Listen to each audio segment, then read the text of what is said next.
आज का प्रातः मनन नीति वचन 6:16-17। 6 वस्तुएं जिनसे यहोवा बैर रखता है, वरन 7 हैं जिससे उसको घृणा है। और उसमें सबसे पहली बात है घमंड। घमंड से चढ़ी हुई आंखें। आखिर ये घमंड आता कहां से है? ये घमंड कैसे आता है? मैं आपको एक छोटे से उदाहरण से समझाता हूं।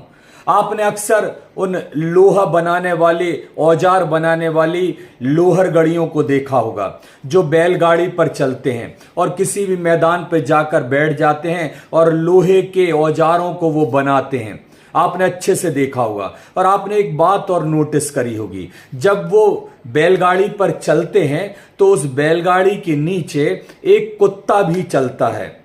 और वो जो कुत्ता चलता है ना, वो सोचता है कि बैलगाड़ी को मैं ही चला रहा हूं। हालेलुया।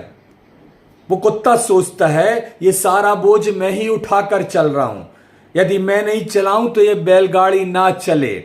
घमंड ऐसे ही आता है। घमंड ऐसे ही आता जब व्यक्ति ये सोचने लगता है कि मैं ही कर रहा हूं। और जब उसके मुंह से मैं मतलब जब वो बकरी बन जाता है, जब उसके मुंह से हर बार मैं निकलता है, इसका मतलब यह है कि वो व्यक्ति घमंड से चढ़ा हुआ है। उसकी आंखें घमंड से चढ़ी हुई हैं। और परमेश्वर का वचन कह रहा है कि मैं घमंडियों से घृणा करता हूं। यिर्मयाह 9:23-24 में लिखा हुआ, बुद्धिमान अपनी बुद्धि पर घमंड ना करे, न वीर अपनी वीरता पर, न धनी अपने घमंड पर, परंतु यदि कोई घमंड इस बात पर करे कि वो मुझे जानता है। आपको किस बात पर घमंड है? क्या आपके धन पर? क्या आपके बुद्धिमत्ता पर? क्या आपके पद पर? या आपकी शोहरत पर? या आपकी स्टेटस पर? आप किस बात पर घमंड करते हैं?